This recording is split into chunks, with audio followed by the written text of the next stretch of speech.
let me put you in a bit of a box, okay? Not knowing you, but this is the box I'm going to put you in. And you've helped to paint it a little bit a few moments ago. You used the word activist. You come from a long line of activists. So that's one color I'm painting your box with. The other color I'm painting your box with is that you serve in the city setting. So you have very little time to do anything else other than get the job done, okay?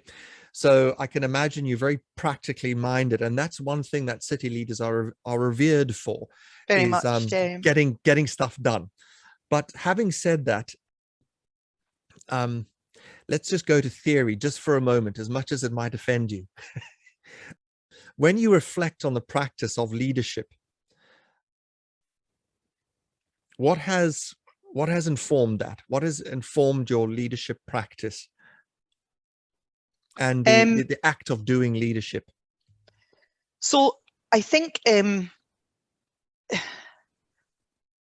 yes, I do sometimes try and pause to reflect on this, because, as I say, the whole thing of becoming a leader happened all quite quickly for me. I think being a woman actually has been quite a significant part of it, and thinking about being a woman in leadership, still relatively rare in local government and in cities in Scotland. And in actual fact, we have the Scottish Cities Alliance of Scotland, 7 cities, and there's just been an 8th one just appointed as for the Queen's Platinum Jubilee. And there were a couple of other women leaders before the election, but I'm now the only women leader of a city in Scotland. I think I've always felt a certain responsibility to reflect my personal politics and personal values in the way that I present myself publicly, in the way that I lead. I said that I was a campaigner within my own party for better representation of women in elected office. And so when I became a woman in elected office, and particularly a leader, I think, right, okay, I had to think about, what does that mean then? How do I now use this position that I've got? How do I, how do I define myself as a leader? I think I found that very challenging, and I think a lot of women find it very challenging, and particularly because it is unusual. I didn't have a lot of role models, if you like, in terms of city leadership. That's not just in Scotland, that's in the UK as well. I've been very lucky since I've been in this job to meet amazing women city leaders. Anne Hidalgo in Paris, for example, Mayor Yvonne Aki-Sawyer, the Mayor of Freetown, incredible women. So as time has gone on, I have been able to get role models, but I had to become a leader before I could get them, if you see what I mean. They weren't there for me to begin with. Yeah. So I think that part has been very important for me. I think trying to find the right balance between collaboration and delegation, which I do a lot of, and I think my colleagues in the sort of the city government that I lead would say that I am I put a lot of trust in them, in their skills to deliver, their abilities, they're a superb team, but then recognizing that when you've got the title of leader, when the chips are down and when it's tough, somebody has to make a decision, and you can't shirk that responsibility and pass it off on to others. Ultimately, you have to have that that kind of courage, I suppose, and that can be challenging sometimes, where you have to reach within yourself, but recognize that courage is a big part of it. So I think and looking outwards as well, I think always trying to not talk to my own interests or concerns, but constantly be trying to address the concerns of the citizens that I serve, and thinking about how I frame the conversations that I have with them to make them meaningful, to be outward looking. I don't mean self-serving in the sense of and in the sense of helping yourself, but more, it can be very easy sometimes to get caught up in your own particular interests, I suppose, particularly when you are a political animal. There's certain things that you want to achieve, certain kind of outcomes that you want to see.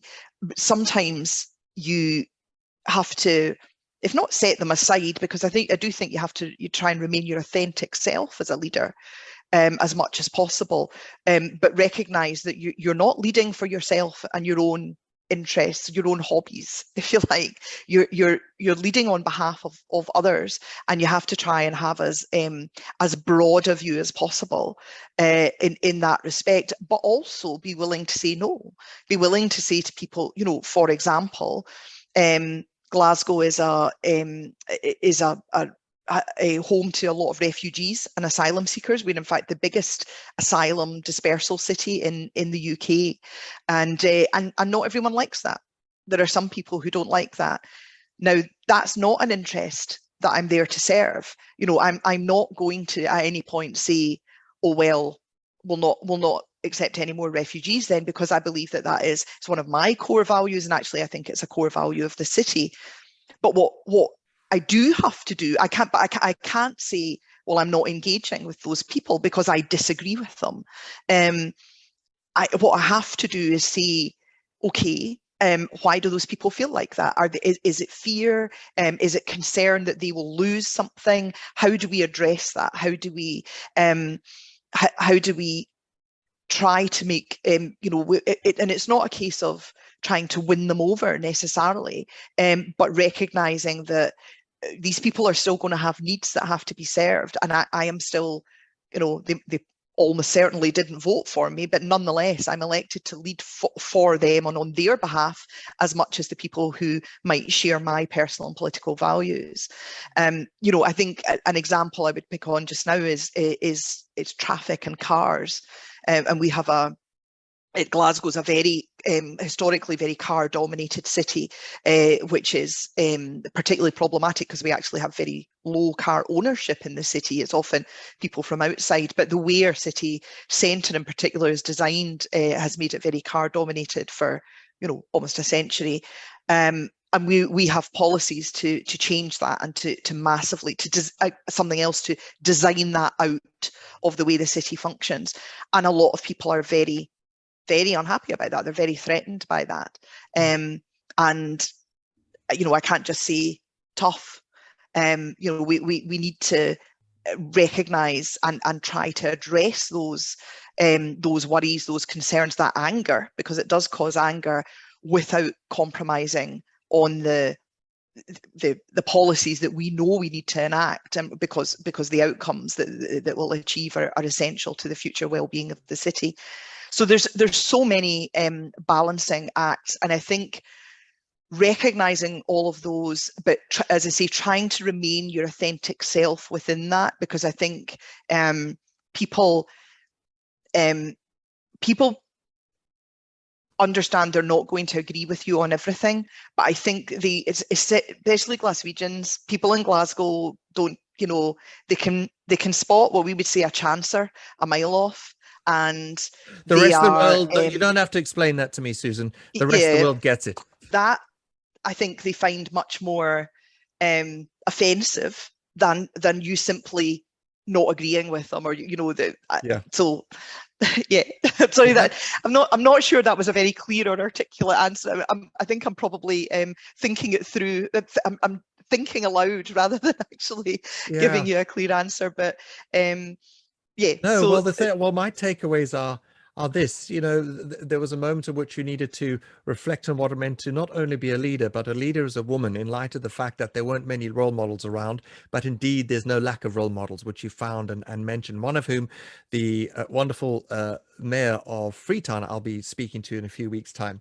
So that was the first point. The second is showing courage, and showing courage, especially when the world doesn't really seem to be on your side, but you're doing the right thing, which speaks to integrity.